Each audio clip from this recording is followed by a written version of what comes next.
Hello and welcome to the Kicker Radio Show. I'm Stephen Miller. And I'm Margaret Harvey. We've got a pretty packed show today. Later on, the people of Southern Shore are up in arms over a priest leaving their parish. We will talk to Kicker's Victoria Batcock later to find out more. Also coming up from Tyler Dunne, maybe you've seen them on your street going door to door preaching the faith that to anyone that will listen. You'll hear from an ex-Jehovah's Witness about his experience and what it's like to be removed from the religion. Alex Kennedy will take us inside the Keith Keating Memorial Basketball Tournament to find out what it means for teams across the province.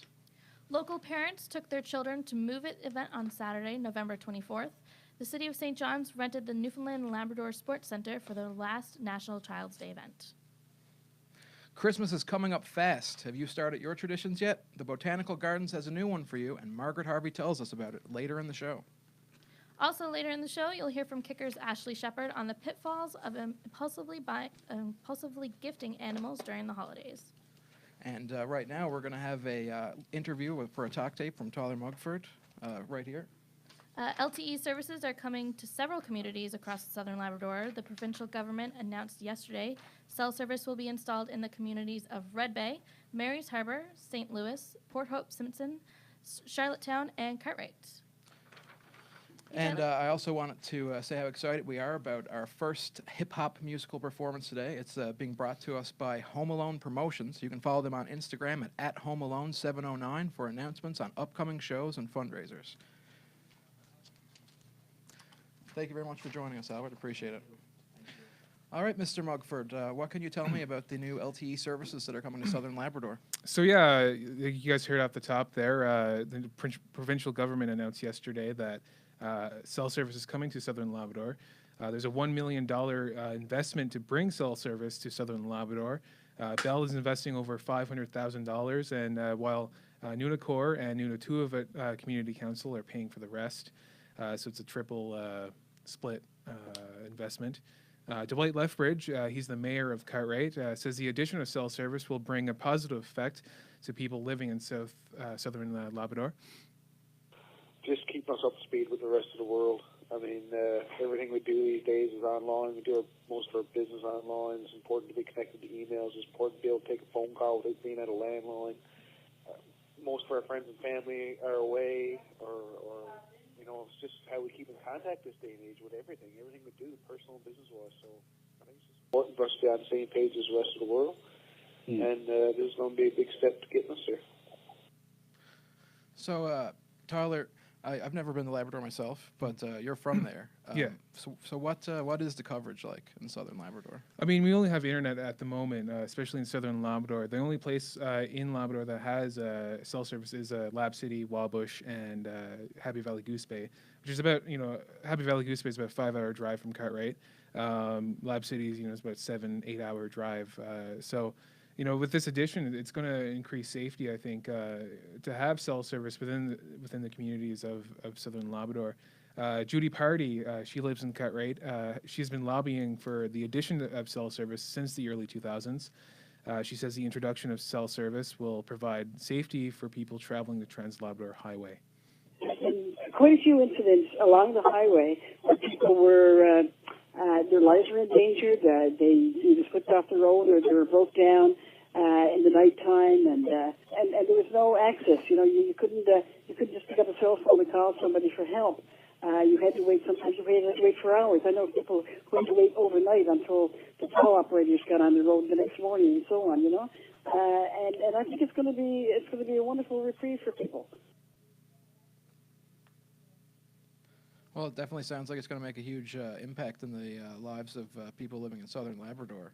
Do they have any idea when it should be all up and running? No, it is unclear when the cell service will be up and running and construction will start. But Lethbridge, he hopes that the construction will start sometime next year. But I'm hoping that we'll be talking on cell phones maybe this time next year. Well, thank you very much for filling us in on the upcoming cell coverage in Southern Labrador. Appreciate that. No problem, and thank you for having me. See you guys.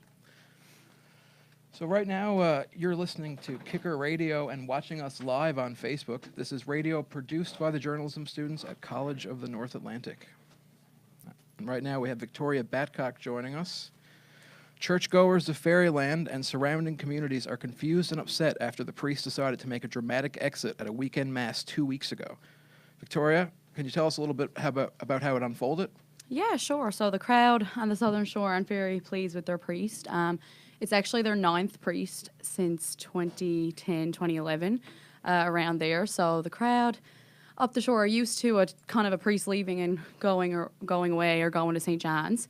But the thing was, this priest didn't give any warning signs. He just showed up to Sunday Mass and kind of made the prayer dedicated to how history repeats itself and how people of the communities were not supportive of the church. And that's from what I've gathered from talking to a lot of the locals myself. So he didn't exactly leave on good terms, I No, suppose. he didn't. He didn't leave on good terms. I won't you know. pretend to know much about like the turnover rate of priests leaving parishes, but that does seem like an awful lot of turnaround. Yeah. Now, according to a few of my sources, there's about 10 churches along the Southern Shore in that area where he covers, that priest will cover.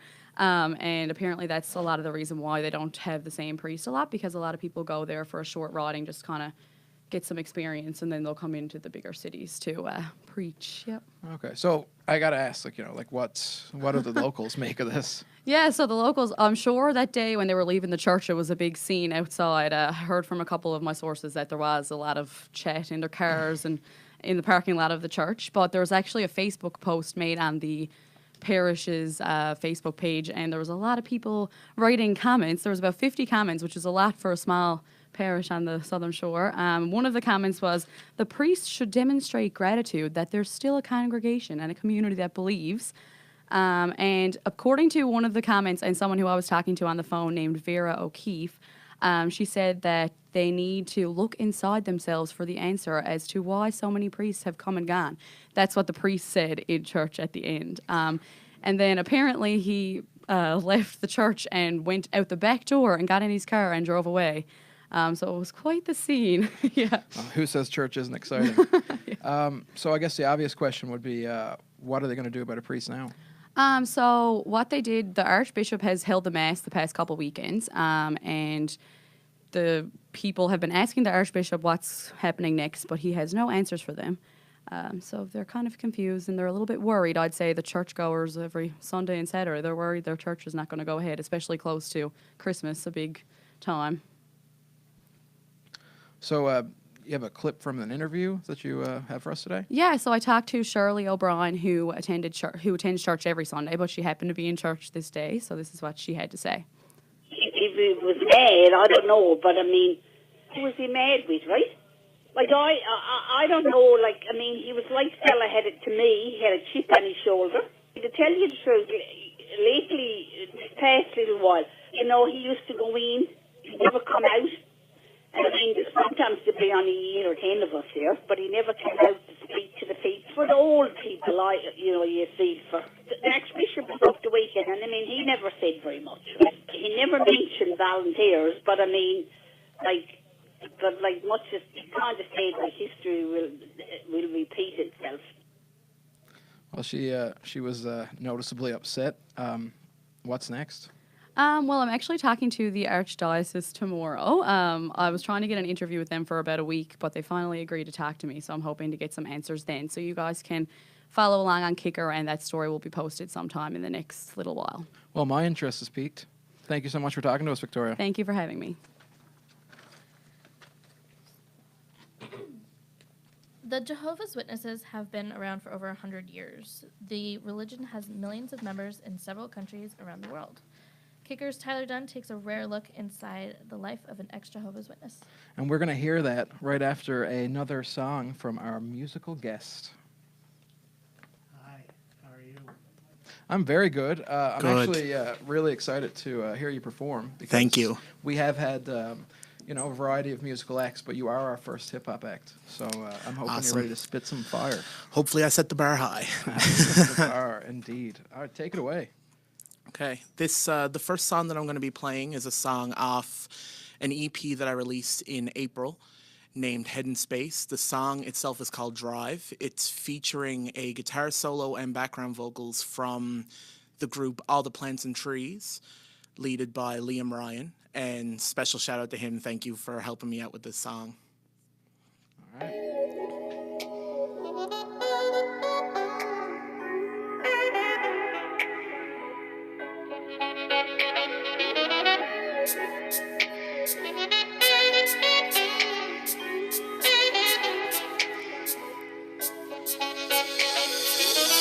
girl, you know I need it, so I'm about to light the tree up. And as you're stressing and guessing, the only question I'm guessing is, are you gonna pass the tree up? Well, yeah, I'm gonna get high with you. You're the most beautiful ever, I ain't gonna lie to you. And I will try for you, and I will die for you, always true. I'm thinking like paper planes, but I ain't MIA, I'm in Lake Grove. I fly you through, we can watch the stars shine, not wondering why they came too. Just me and you, picture that like a Polaroid or Kodak. I know stacks, spend money on you like some new raps. Maybe one day my ish gon' sell, then we'll retire on an island that I bought my wealth. If it don't, and I don't, you'll stay right by my side. You are the true definition of a ride or die. Got me on my R&B-ish like la-di-da. If I was king of the world, you'd be queen of the stars. Would have a palace on Mars where I'd practice guitar. You would sing beautiful melodies and hear from afar. Sorry if I came off as lame, but I keep my head up in space. That's why when I spit you this game, it might come off as strange, but you got me stuck in a daze, got me lost in my ways. Yeah, you know I'm feeling good. Got 2 blunts in my ride, 2 blunts in my ride, 2 blunts in my ride. Damn, the waters look so good. I'm about to dive, I'm about to dive, I'm about to dive. Sometimes I get lost when I talk to you. So strange it seems, and not just you, but you under a nickname I gave you would flash on my iPhone screen. That's why in this dream called reality I seem to sometimes lose my place in our conversation and scream something vaguely relevant. Praying to keep living this dream like pictures on a screen. It seems like Kanye said the people highest up got the lowest self-esteems, and the baddest of women only date the head of football teams, and the most beautiful people do the ugliest things. Well, you're the most beautiful woman I've ever met. And yet, as your words light up my screen and my world alike, and you choose me over football every night, I think Kanye was wrong. Just don't tell him that.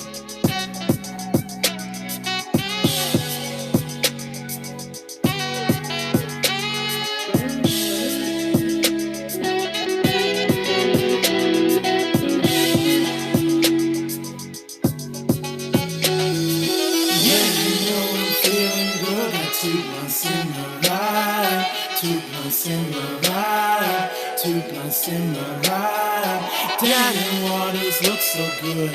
I'm about to dive, I'm about to dive, I'm about to dive.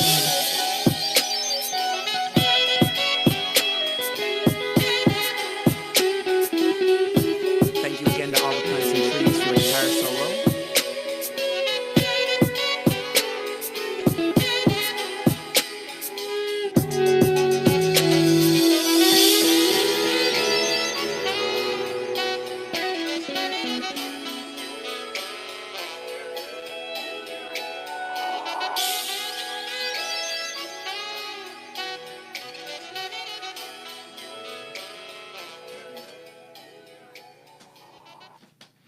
Well, I'm impressed, I have to say, or whatever my opinion's worth. And it seems only fitting that after such a sick hip-hop song that we should throw to Tyler's story where he talks with an ex-Jehovah's Witness. It starts with a knock on the door. You open the door and are greeted by 2 kind strangers whose only hopes are to share their beliefs with you. You either agree or you don't, and they walk away and your day continues as if it were any other. But what about them? What does their life look like? And what happens when they leave the religion? Or when they're forced to leave? Tyler McDonald was born in Mount Pearl and born a Jehovah's Witness. His mother lived in Dartmouth when she was pregnant with him. There, living as a soon-to-be single mother, she was approached at a bus stop by a young, beautiful woman asking if she wanted to know the truth about the Bible and handed her a copy of the Holy Book. She actually moved home to have me, and they followed her. So they basically were able to tell them that this individual was going to be moving from Dartmouth. She's interested in the truth about the Bible. And then someone else calls on your door like a week later. Super organized, way of doing things. MacDonald says he enjoyed his life growing up in the religion and never felt like he was missing anything, feeling a part of a big, caring family. But some things seemed unnatural. I kind of really got as close to, the world as I could, because that's the terminology they put on it. Like, yourself or someone who I met at school, they're called worldly people, and you're not allowed to associate with them. Like I said, bad associations spoil useful habits. So if someone doesn't believe the same thing as you, they felt that was irreparably damaging to your faith. You would hang out with these people and not be able to get into God's kingdom and get in, survive Armageddon. And 4 years ago, his life changed. After falling for a young woman outside of the religion, he was brought before 3 elders. Judgment was passed, and he was forced to leave a huge part of his life behind. When you get disfellowshipped, you're basically told that, okay, you committed a fallacy, like you disobeyed our instructions, and you have to leave. No one can have any contact with you, friends, family, and you have to work your way back in. You have to prove to them that basically you've changed your ways and you're no longer going to disobey God's law. And that was it. His past life was taken from him. I've lost, my mother, all my friends. This all my life that I've, been a Jehovah's Witness, and I lost all of that. MacDonald lived as a Jehovah's Witness until his mid-20s, going to meetings 3 times a week and door-to-door 70 hours per month. When he was 19, MacDonald applied to go to Bethel, the Canadian headquarters of the religion in Georgetown, Ontario, something he says maybe only 4 members from Newfoundland have ever been granted access to. 2 months later, he was accepted. When you're in Bethel and you're up there around all the regular church-going people that aren't in Bethel, you still had to go to the meet. Like, you still had to go to a church every now and again. So these people would see you, give you money, give you vouchers for food. Like, they would pay your credit card off for you if you were having trouble. Like, it is a crazy place to be, because these people think that you are working directly for God. And that's it. For around a year and a half, MacDonald says he worked as a groundskeeper in Bethel, along with 600 other volunteers, raising for morning prayers at 7 a.m., and being served by his friends in grand dining halls. I mean, it was enjoyable. Like I said, it was, at that time, that's what you think your life is supposed to be about, right? Right. Until, like you said, you break some of the rules. And after 2 years of being cut off from the witnesses, MacDonald says he realized their version of the truth isn't as sure as he was led to believe, and his early life seems like something of a fantasy now. It's crazy. It almost seems like a dream. Like, it seems like it didn't, like, that wasn't real. I'm not really kidding. Sometimes you'll wake up and you're in the shower and you're like, man, I just gotta call my parents, but I can't. Unless there is an emergency, MacDonald says any contact is against the rules, unless you want to become a full-fledged member again. When MacDonald was asked what he would say to his mother, he says the same type of questioning could be applied to all Jehovah's Witnesses. They will do anything for you. Like, they're that type of people. You just have to make sure that that they're brainwashed. Especially knowing for myself, I was in it. I know how you feel. I know how it feels when you see someone who's disfellowshipped. When I was in it, and then I saw someone who wasn't in it, like who got kicked out, you almost feel like your heart go up a little bit. You're like, oh my goodness, there's a disfellowshipped person. They don't believe what we believe anymore. They've signed it off. They're going to die.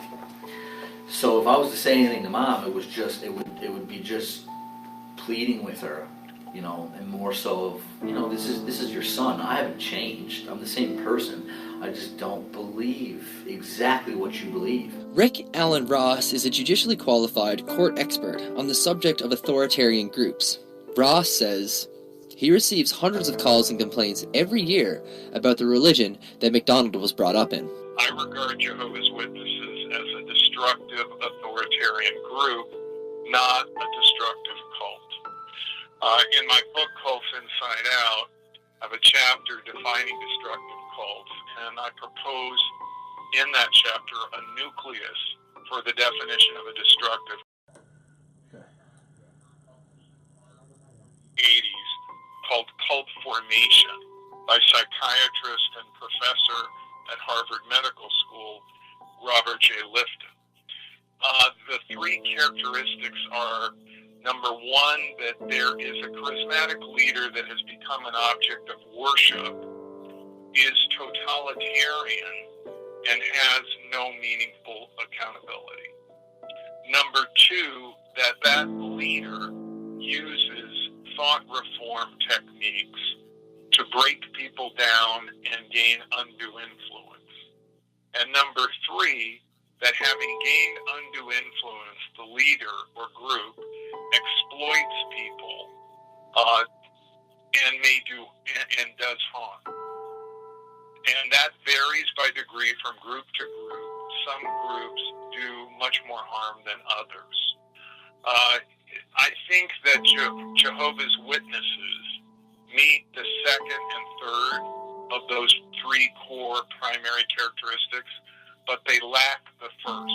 Despite the religion breaking families apart and facing million-dollar lawsuits, the Jehovah's Witnesses say they have 8 million members worldwide.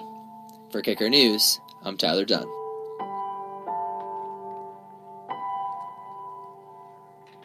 Wow, that was quite a story. Incredibly interesting. Next, we'll have something a little bit lighter. Since 2013, the Keith Keating Memorial Basketball Tournament has been an important one for the basketball community of this province, and Kicker's Alex Kennedy tells us all about it. Last week, members of the basketball community from across the province came together to honor one of their own. Keith Keating was a respected coach of Mount Pearl basketball.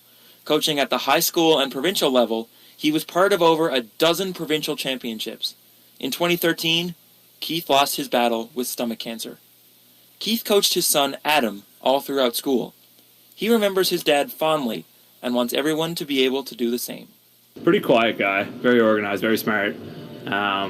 He was the one, like, when you'd run a tournament or you'd be at some event, he'd be the reason it was organized, but you'd never know because he was super quiet. Kind of the opposite of me. Keith fought stomach cancer for 4 years. Even as the cancer spread, he kept coaching basketball. Adam says his father's passion for basketball runs deep in the community. And a lot of the kids growing up with us, he was effectively like a parent to a lot of them, and that wasn't just like out of school, that was provincial programs and everything else. A lot of my friends on different teams even still were close with my dad. Adam started planning the tournament as a way to remember his dad. The first go featured 8 teams.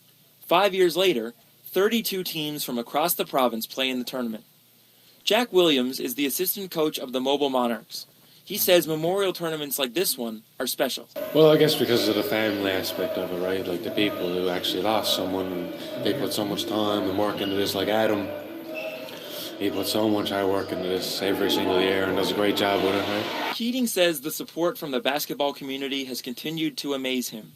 Even as time passes and younger players move up in grade, they continue to support the memory of a man they wouldn't have known. A lot of the coaches still kind of knew who he was, but when you see the kids come and like want to buy the shirts and want to like represent that and want to come out and do stuff, it's nice to see that kind of thing. I think that's like the impact he would have wanted to have. The tournament ended last weekend with Holy Heart of Mary beating Gonzaga 85-70.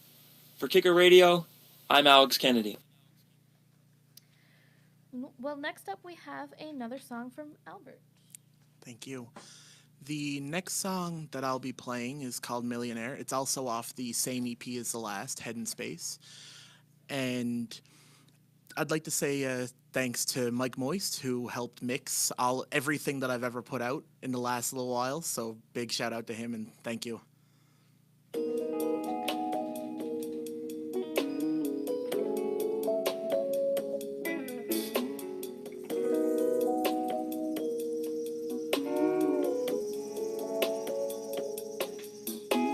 I'm tired of being broke, it sucks, but that's dumb luck. Cause I could be rich if I wasn't ticked about dumb stuff, and that's just messing ironic that I could be way beyond it. If I didn't stress about what's in my bank account, I gotta stay up on it. Cause I got bills to pay, and the money's tight to say. That's why when I ask for more hours, I get more shots. Pity that I never change. We don't got enough, this place is messed. One wrong turn and we're bankrupt. They say it's they call from the islands. brother, that's messed up. They got money for them, but no money for us. Buildings go up, but the jobs ain't enough. Holding us down and we'll never get up. That's why for my city, I gotta make bucks just to prove you can do what you wanna do. You're working for only you. With my pride and my money, that's so hard to find. You either selling your soul or can't spare a dime. That you get into school, but that'll take some time. You better start asking for overtime. Don't speak your mind, cause if you speak your mind, they'll replace your butt up the assembly line. It's complicated, but I need to get paid and I'm down to shovel-ish. If there's 50 bricks, what on this paycheck ain't paid yet, I'm still broke. I ain't heard that from my kinfolk. From this music thing, I might get paid. I turn it down and my phone rang. Man, Mess going halves on a song that's made by me. Unless you have your hand in the vision, then you can't buy me. But a wise man said, man, let me tell you, put your stuff on the market, make a million too. I don't understand what you do. Why don't you do like the millionaires do? You want a fancy car and the expensive shoes. Why don't you do like the millionaires do?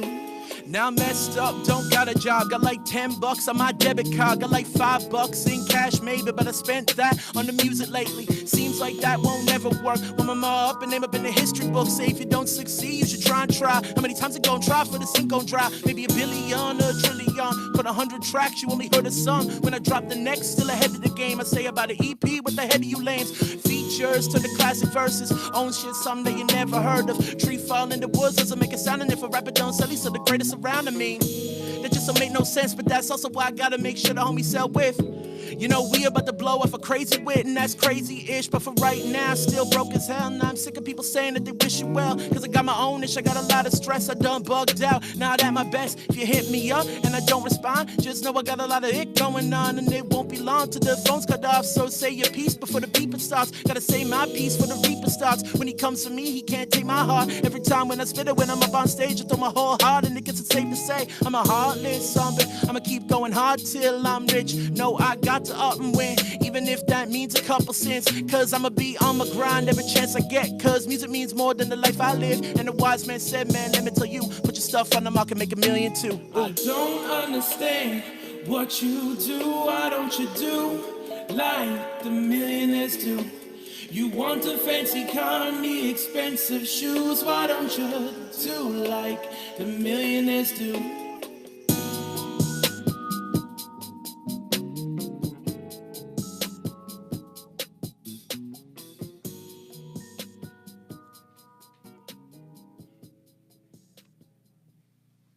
Thanks so much, Albert. That was great. Thank you. I think I got a new favorite. So now we're going to bring it up again back to the news. So Canada has been celebrating National Child's Day since 1993 to make sure that children are treated with dignity and respect. The city of St. John's began to hold free yearly events for anyone to go to in 1999 and have been celebrating children's rights ever since. Melissa Wong attended the final National Child's Day event to find out more about children's rights that are celebrated locally. St. John's National Child Day events are designed to get kids moving and celebrate children's rights. Michelle Windsor and Christina Jones are with St. John City's Children's Program. They've organized a week of free events for National Child's Day on November 20th. Why was National Child's Day formed, Michelle Windsor? National Child Day was formed because of the United Nations Convention of had to do with the rights of children, and so we try to bring awareness of children, so we focus on children for the full week. So that's why we have so many activities. So it's all about awareness and getting the children out and getting children involved. And we usually start off, so Christine here, we usually start off with the Meet the Mayor contest on Monday, and we end next weekend, in most cases, with the big Move It family event. So we get them all out. And throughout the week, then we have smaller events. Councillor Jamie Korab is one of the people at the Big Move It event on November 24th from 1:30 to 3:30 p.m. I'm here today with my 5-year-old, and we have a 5-month-old who didn't make the trip. We were here last year, and we had a great time. And as soon as I seen the announcement come out about this year, no question that we were coming. So we were here almost 1:30 on the nose because it's a ton of fun, and she has a ball here. So we're just going from station to station, and she has a great time. The Child and Youth Advocate Office of Newfoundland was at the event to spread awareness. Jillian Roberts. So we are with the Child and Youth Advocate Office here in St. John's. We're located on Lemarchant Road, and we advocate and protect the rights and interests of children and youth in the province. We're here just trying to get the word out about our organization so kids and parents know that they can call us if they have any questions about their children or their children's rights. National Child Day, November 20th. We usually celebrate it every year. It's a great chance to advertise for places like our organization. We just usually present our information booth at this event, at the Powerplex for the Move It Family Fun Day, organizations that serve children and youth, and to bring kids together in a forum like this so they can play. Like, one of the rights that children have is the right to play, so I think this is a really good example of that. National Child's Day is alive and well in St. John's. For Kicker Radio, this is Melissa Wong. And you're joining us right now. You're listening to Kicker Radio and watching us live on Facebook. This is radio produced by the journalism students at the College of the North Atlantic. Munn Botanical Garden launched the Merry and Bright Light Festival, their 19-day all-ages event, yesterday evening. It's become a fast tradition for some folks that have attended the past 2 years. My co-host, Margaret Harvey, reports. Oh! Keep on, girly! The magic of Christmas is back in the air at the Munn Botanical Gardens. With over 50,000 LED lights, the place is almost unrecognizable. And it's fun for people to see it in a completely different way than they're used to. That was Kim Ship, the garden's director. This is the third annual Merry and Bright Light Festival the garden has hosted, and it's back and brighter than ever. There's several other new features and some of the old favorites, so people can hunt around the garden and find the Grinch, because he's there. Our caterpillar, or tunnel of light, which is kind of a visitor favorite, is extended. It's almost twice as long, so it's pretty exciting. We also have a new feature this year. We have 2 mosaic culture puffins. So they're like 7-foot puffins, and they were on display in Gatineau for the 150 celebrations, and then again this past summer, and they arrived a week and a half ago. And visitors are loving every aspect.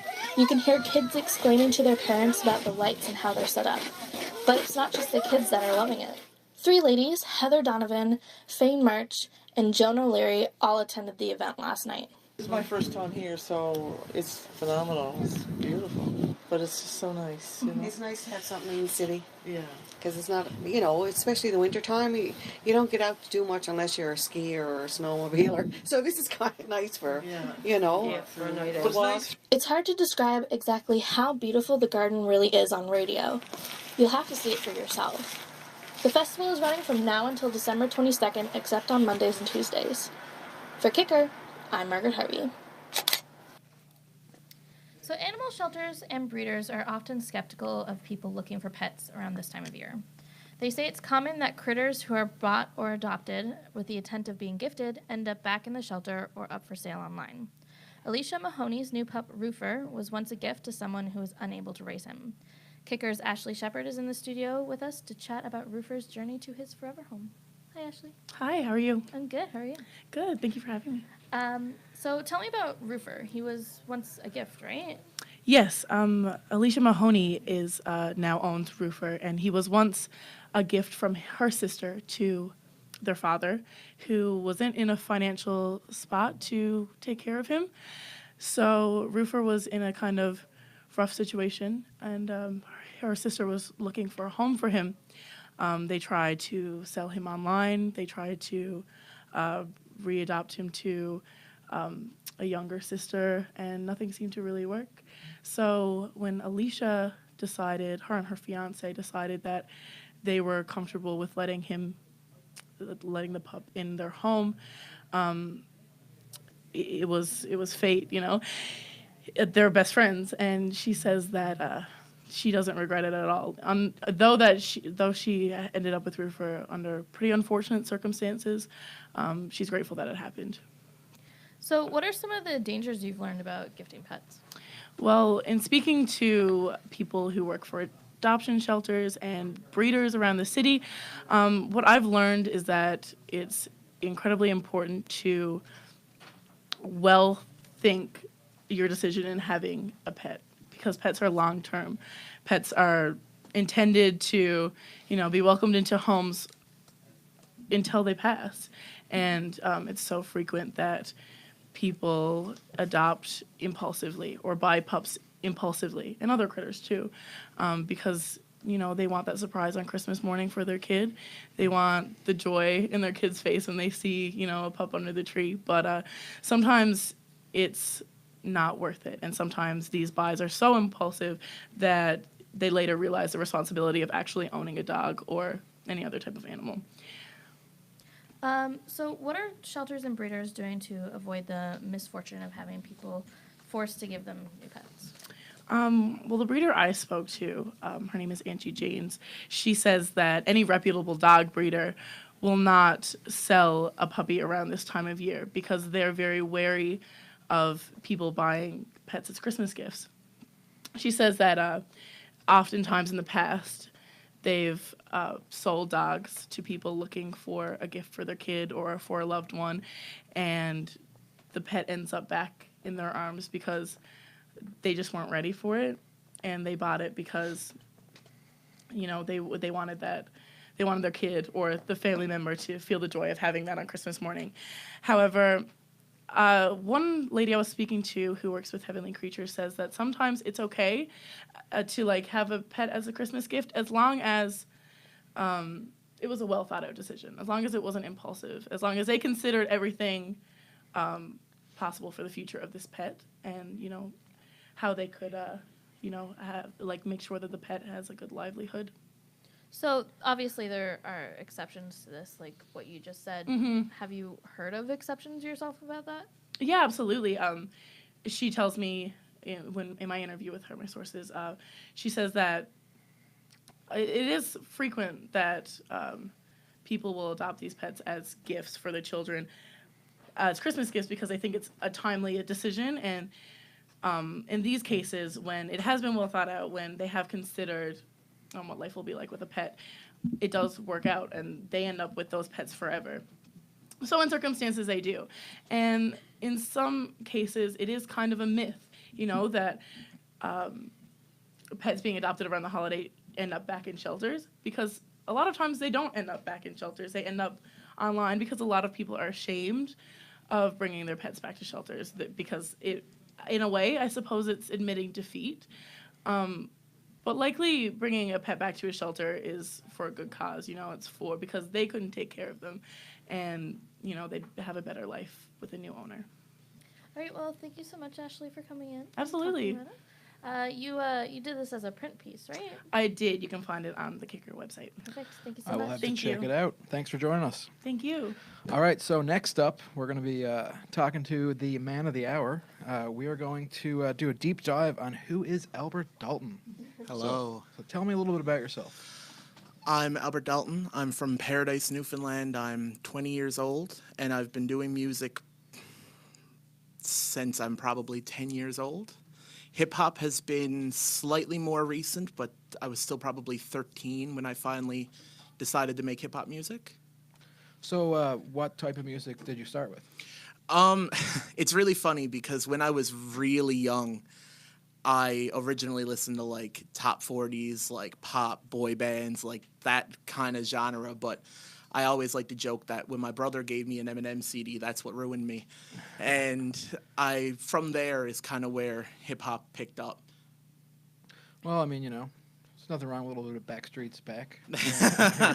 Definitely. So, I guess we're not exactly known for our hip hop scene. No. But I got to say, I've been very impressed with the caliber that you've brought here today. There's a lot of great rappers in town, but a lot of the issue is we're associated with the Muggsy Ace, the comedy rap. Yeah. And the issue is that because people know that, they don't go to a Newfoundland artist for hip hop. They assume that it'll be something comedic, and there's a lot of artists that are still doing that in town. And I think comedy is great, but I'd also like for hip hop to be a little bit more respected in the music industry around here. Yeah, I'd say that's a problem in other places, but specifically here, Definitely. One of my friends, G Smooth, says it as we're on a rock in the middle of the Atlantic. We're not exactly known to be rough and tough. It's so it kind of makes sense that people don't take it seriously or don't really understand hip hop from the province. So I want to be able to hear your EP. Where can I find it? I am on everything. I'm on Spotify, Apple Music, Tidal, SoundCloud, the whole 9 yards, all under Albert Dalton. My SoundCloud is soundcloud.com/AlbertDalton19. Also, I'm in a rap group. We do heavier stuff. We are to hip hop what punk and metal are to rock, and we do that under the name Already Dead. Okay. And we're going to be hearing another one of your songs later in the show, but right now we're just going to jump back into the news. Yes, LTE services are coming to several communities across southern Labrador. The provincial government announced yesterday cell service will be installed in the communities of Red Bay, Mary's Harbor, St. Louis, Port Hope-Simpson, Charlottetown, and Cartwright. Kicker's Tyler Mugford is back in studio again to tell us a little bit more.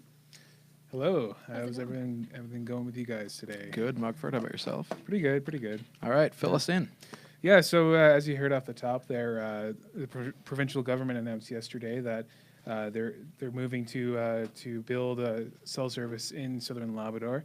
It's a $1 million investment to bring cell service to southern Labrador. Bell is investing over $500,000, while Nunacor and Nunatuavut Community Council are paying for the rest. Dwight Lethbridge, he's the mayor of Cartwright, says the addition of cell service will bring a positive effect to the people living in southern Labrador. Just keeping us up to speed with the rest of the world. I mean, everything we do these days is online. We do most of our business online. It's important to be connected to emails. It's important to be able to take a phone call without being at a landline. Most of our friends and family are away, or it's just how we keep in contact this day and age with everything we do, personal and business-wise. So it's important for us to be on the same page as the rest of the world, and this is going to be a big step to getting us there. Yeah, so Judy Party, she lives in Cartwright. She's been lobbying for the addition of cell service since the early 2000s. She says the introduction of the service will provide safety for people traveling the Trans-Labrador Highway.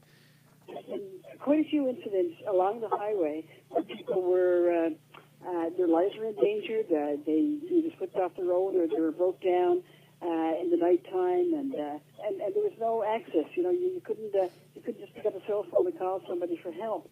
You had to wait. Sometimes you had to wait for hours. I know people who had to wait overnight until the tow operators got on the road the next morning, and so on. And I think it's going to be a wonderful reprieve for people. Now, it's unclear when the cell service will be up and running in the communities, but Lethbridge hopes the construction will start next year. But I'm hoping that we'll be talking on cell phones maybe this time next year. All right, thank you so much, Tyler, for coming in once more and talking to us. Yeah, no problem, guys, and have a good one. You too. So you're listening to Kicker Radio and watching us live on Facebook. This is radio produced by journalism students at College North Atlantic. Churchgoers of Fairyland and surrounding communities are confused and upset after their priest decided to make a dramatic exit at weekend mass 2 weeks ago. Victoria Batcock is back here in studio to give us the story. So tell us how it went down. Yeah, so the crowd on the Southern Shore who attend Mass aren't very happy with the priest they had for the past little while. He went to Mass on Saturday and Sunday on a weekend a couple weeks ago, and he just kind of showed up and had the Mass, but at the end his prayers were kind of letting the people know that he was leaving, and he made a dramatic exit. He went out the back door of the church and got in his car and drove off. Yeah, that's pretty much. That does sound pretty dramatic. Yeah. So I guess the obvious question, what are locals saying? How are they reacting to this backdoor exit? Yeah, so there's been a lot of talk on the shore at the different events that have happened in the past couple of weeks. There's been a lot of gossip and stuff going around, but the story I've gathered from a couple of sources I've talked to, apparently there was a lot of people in the church parking lot that day kind of stuck around and stayed in their cars and talked about it, but they think that they are owed an apology for sure. This is actually the 9th priest to preach on the Southern Shore in about 7-8 years, so it's a big number, but the reason for the number is because of the communities and how they're spread out. So a lot of priests go up there just to kind of learn about different people. that kind of thing. So it's not really unusual, but usually they'll say goodbye and kind of have a little party. But Leave on better terms. Yeah, leave on better terms. So for what are they sure. going to do about a priest now? So for now, they're just going to have the Archbishop come up the shore and do their mass for them. They asked the Archbishop over the past couple of weekends what's going to happen, and he hasn't given any answers. So yeah. They're in suspense, basically. They are in suspense, yeah. They don't know what to do. All right. So yeah, it's a hell of a story. Yeah, I'm actually going to be talking to someone tomorrow about it, so I'll probably have more posted on Kicker in the next little while, so definitely keep an eye out for that. All right, well, thank you for bringing this to the conclusion. I appreciate you coming here twice. Very interesting story. Thanks for having me.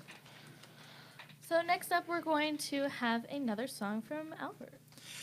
The next song that I'm going to be playing is actually a snippet of one of the tracks, also from the Hidden Space EP. There are 2 other verses on this song, but they are by other artists in the province, Reggie Morales and MC Snacks. And if you would like to hear their verses, you can check them out on my SoundCloud or through my Spotify and my streaming services.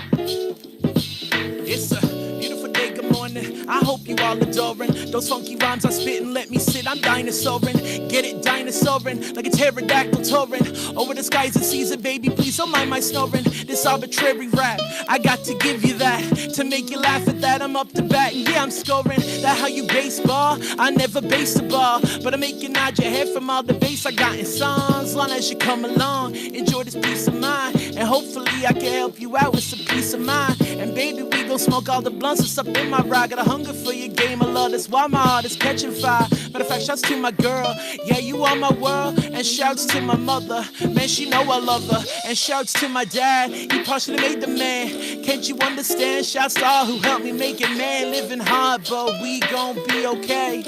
Live for all the times that call all this the better days.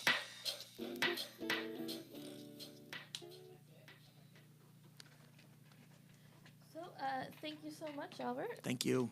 Deadly tune once again. So right now we're going to take it back again with the news. The Jehovah's Witnesses have been around for over 100 years. The religion has millions of members in several countries around the world. Kicker's Tyler Dunne takes a rare look inside the life of an ex-Jehovah's Witness. It starts with a knock on the door. You open the door and are greeted by 2 kind strangers whose only hopes are to share their beliefs with you. You either agree or you don't, and they walk away and your day continues as if it were any other. But what about them? What does their life look like? And what happens when they leave the religion? Or when they're forced to leave? Tyler McDonald was born in Mount Pearl and born a Jehovah's Witness. His mother lived in Dartmouth when she was pregnant with him. There, living as a soon-to-be single mother, she was approached at a bus stop by a young, beautiful woman asking if she wanted to know the truth about the Bible and handed her a copy of the Holy Book. She actually moved home to have me, and they followed her. So they basically were able to tell them that this individual was going to be moving from Dartmouth. She's interested in the truth about the Bible. And then someone else calls on your door like a week later. Super organized way of doing things. McDonald says he enjoyed his life growing up in the religion and never felt like he was missing anything, feeling a part of a big, caring family. But some things seemed unnatural.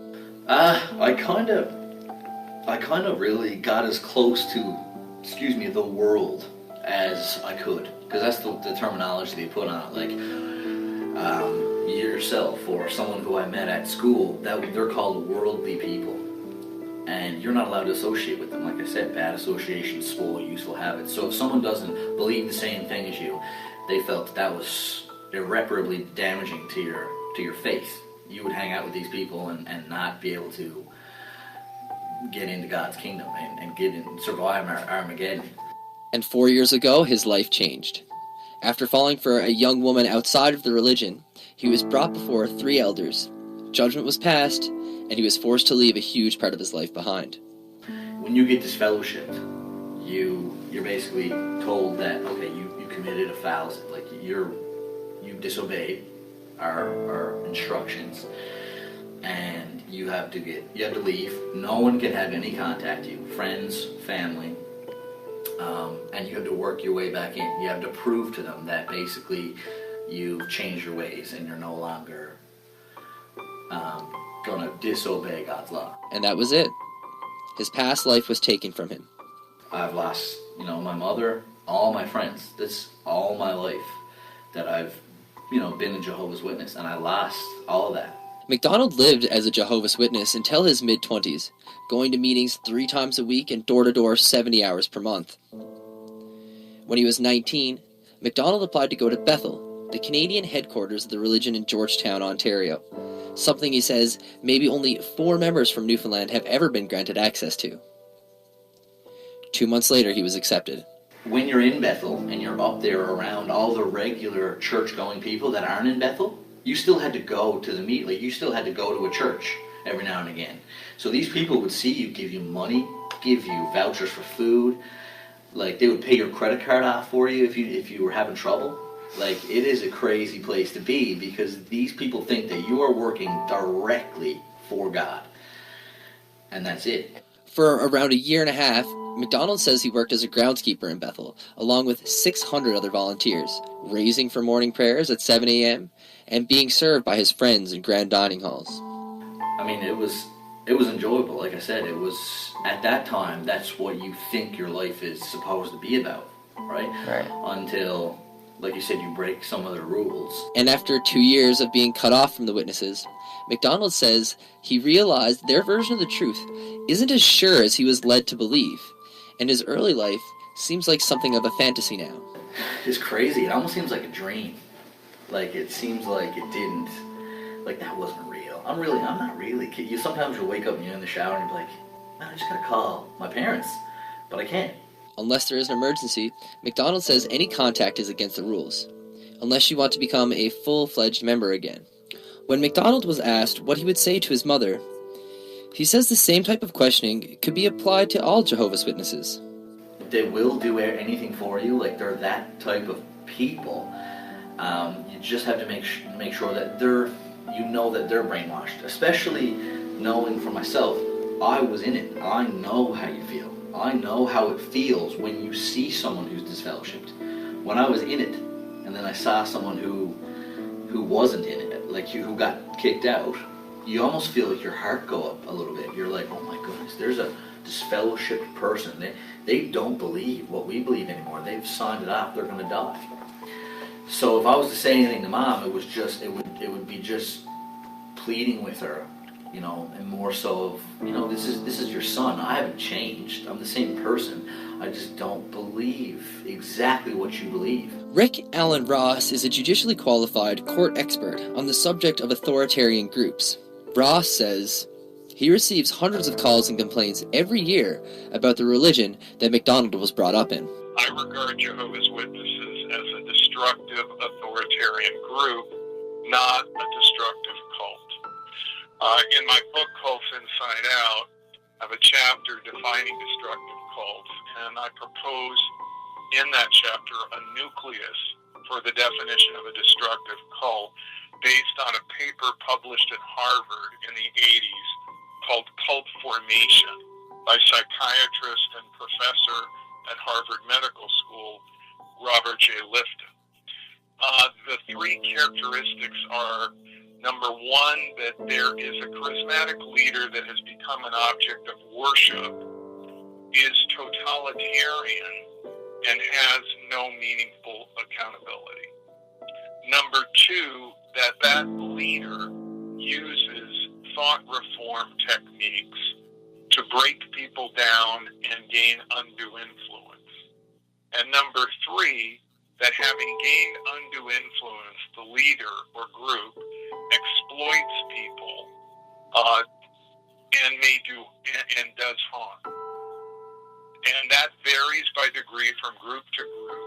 some groups do much more harm than others.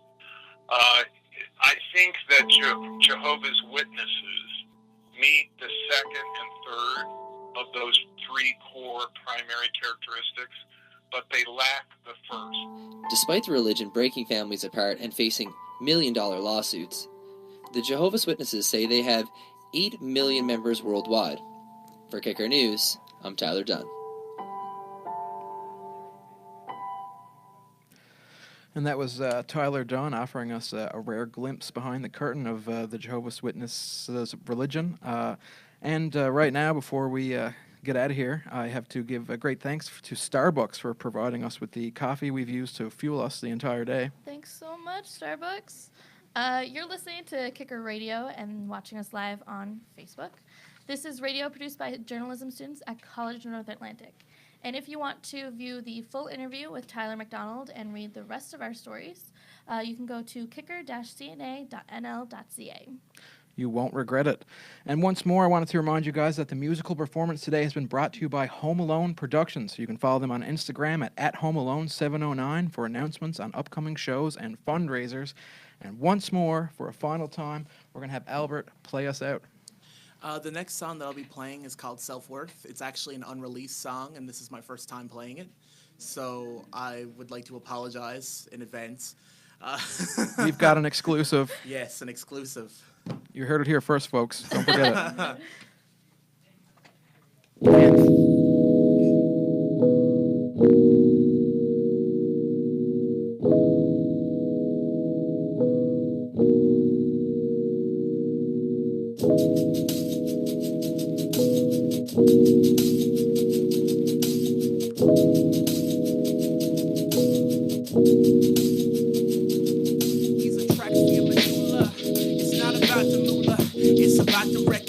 I've been set out on a mission to kill your favorite rapper. Cause I be told he's an actor, and I've been folding up backwards, and he submit all the props. I'm wishing that it would stop. I know I sound kinda pissy, and that'll make you dismiss me, but I've been seeing so clearly, don't think the shade'll get me. I fight the devil daily, I dodge the devil daily, beating Hades even when I'm hella wavy. I show love for the craft, cause all I ever do is sit on my back and write raps, that's facts. Not a quick cash grab, just like the spaz on tracks, and you can count on that. And I've been rapping for a long time now, y'all just had to let me grow. To tell you the truth, I had to harden up my soul, dropped a couple people that I consider family, even some of them were family. I know they don't understand me when I say it's all about self-worth. Ain't nobody gonna do it, so put yourself first. No one ever really cares till you're down in the dirt, so it's all about your own self-worth.